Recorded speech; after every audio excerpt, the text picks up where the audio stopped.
జీవితమొక పయనమని గమ్యము తెలియదని తెలిసిన ఈ మనిషి పయనమాగదు.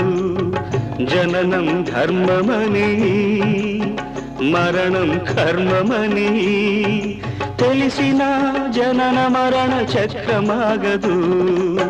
మరణం తథ్యమని ఏ జీవికి తప్పదని తెలిసిన ఈ మనిషి తపనాగదు.